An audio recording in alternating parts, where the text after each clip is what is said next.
Hola, bienvenidos al paso 10. En este paso vamos a ocuparnos de los atrasos. Ustedes se acuerdan que a cada vez que la demanda excedía las posibilidades de la bodega más lo recibido de la misma semana, tuvimos que anotar lo no entregado como atraso y nos causó un castigo, un costo adicional en cada una de las semanas desde entonces en adelante hasta poder entregarlo. Es decir, en algunas semanas se esperaba tener una bodega más grande que la demanda de la semana para poder recuperar los atrasos.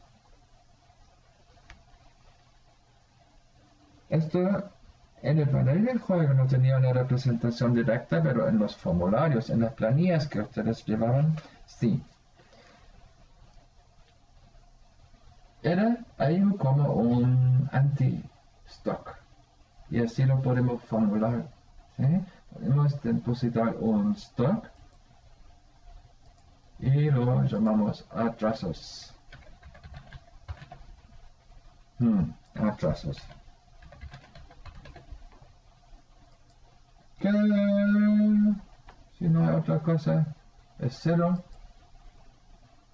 pero puede cambiar.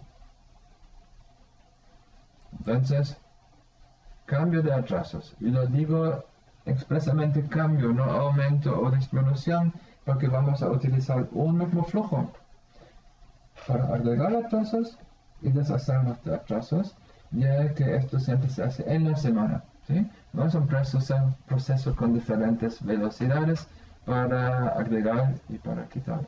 Entonces, va a ser un flujo. Lo voy a conectar con los atrasos así.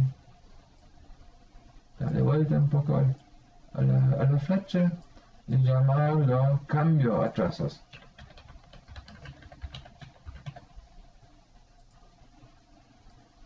Bien. ¿De qué depende el cambio? Depende esencialmente de la diferencia entre lo vendido y la demanda. Cuando vendemos menos que la demanda, es decir, venta más chico que la demanda, entonces esto se agrega a los atrasos.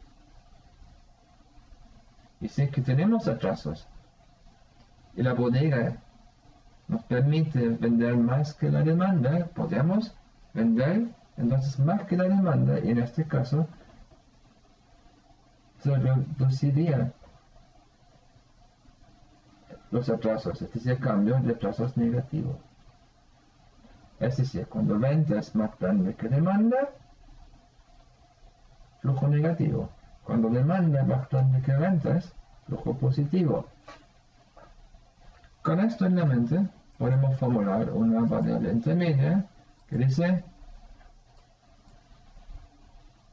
fecha de ventas o demanda insatisfecha, pero demanda insatisfecha es raro cuando es negativo, ¿cierto? ¿Sí? Entonces, diferencia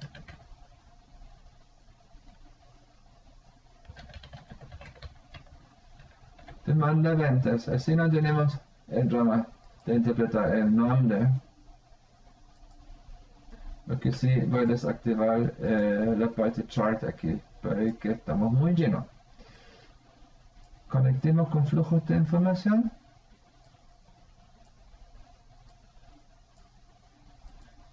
¿Y cómo era la fórmula entonces? Cuando la demanda es más grande que las ventas, el flujo es positivo. Entonces podemos calcular demanda menos ventas.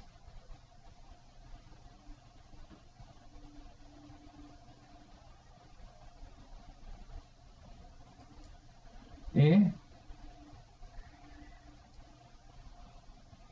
esto lo aplicamos acá.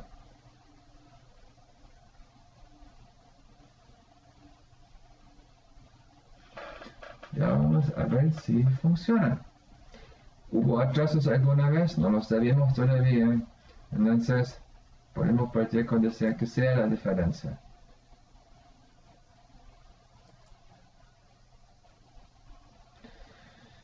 Lo que aquí se ve triste porque nunca recuperamos de los atrasos.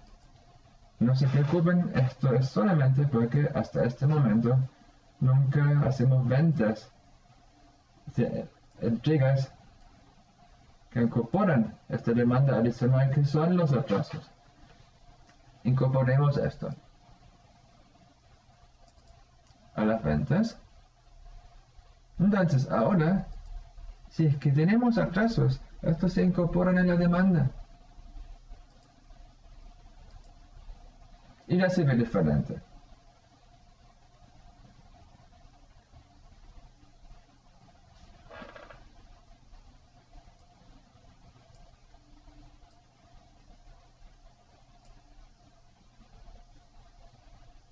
Esto parece un poco más complejo porque en la actualidad aquí sí nos da algunos atrasos alguna vez, ¿sí?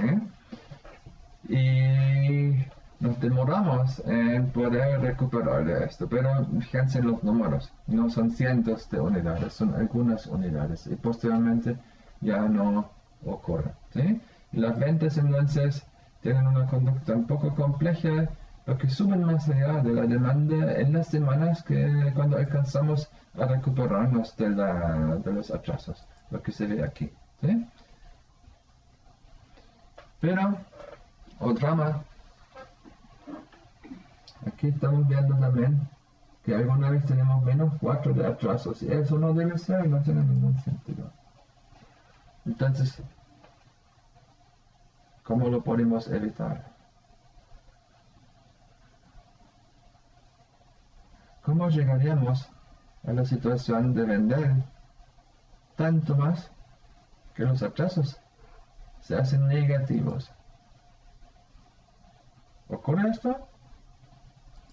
¿O me confundí aquí? En todo caso, vale la pena inspeccionar un poco los cambios de los atrasos aquí.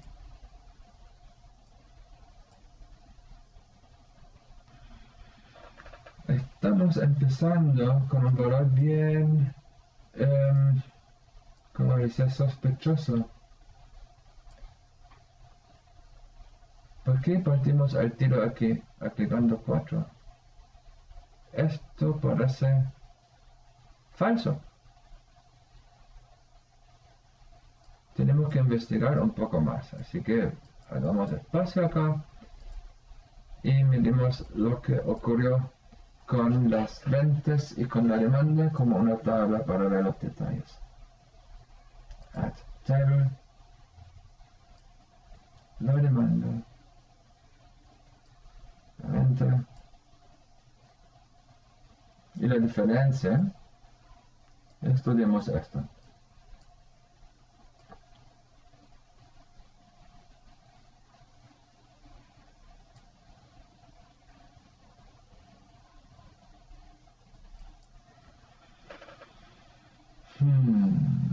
Es muy chico, así que más cerca.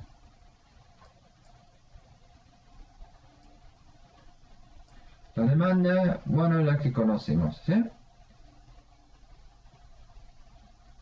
Un par de veces 4 y luego sube a 8 y queda en 8. Entonces, esta creo que la podemos sacrificar.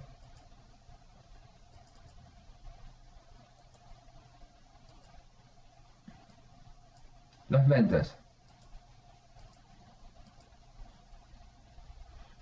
En la primera semana se vendieron 8, lo que es raro para una demanda de 4. La sospecha podría ser que los atrasos se inicializaban mal, pero no, se inicializaban con 0. Entonces, ¿de dónde parece que hayamos vendido más que la demanda?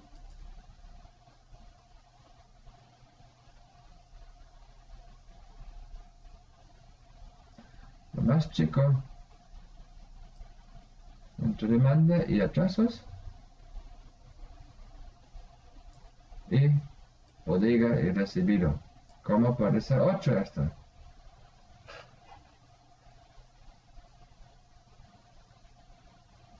tenemos que ver los componentes de esto, ¿sí?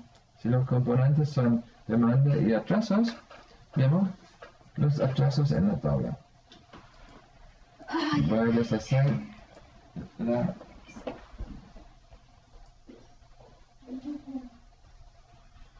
Veamos entonces las ventas y su composición. La bodega.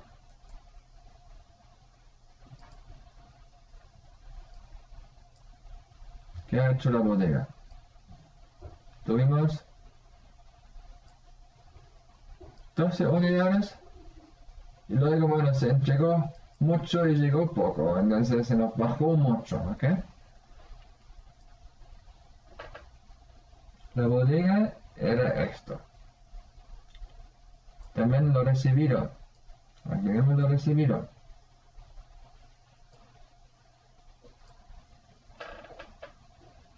Oh, ¿cierto? Menos 12. ¿Cómo aparece esto? Es un artefacto de algún cálculo accidentado que no debería ser. Eso lo tenemos que resolver porque en estas condiciones es natural que perdimos bodega y que todo el resto se haga raro. Entonces vamos a tener que investigar bajo qué circunstancia esto puede ser negativo. Podría ser negativo a condición que los pedidos abiertos sean negativos. Chequemos si los pedidos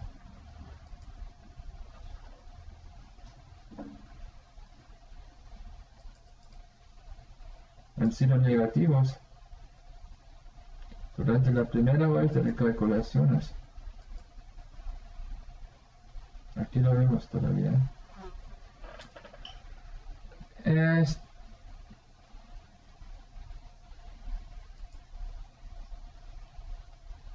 Miremos los datos acá.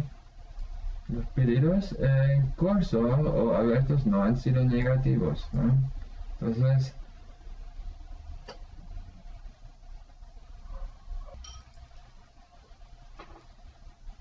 se ha puesto bastante complicado y la razón era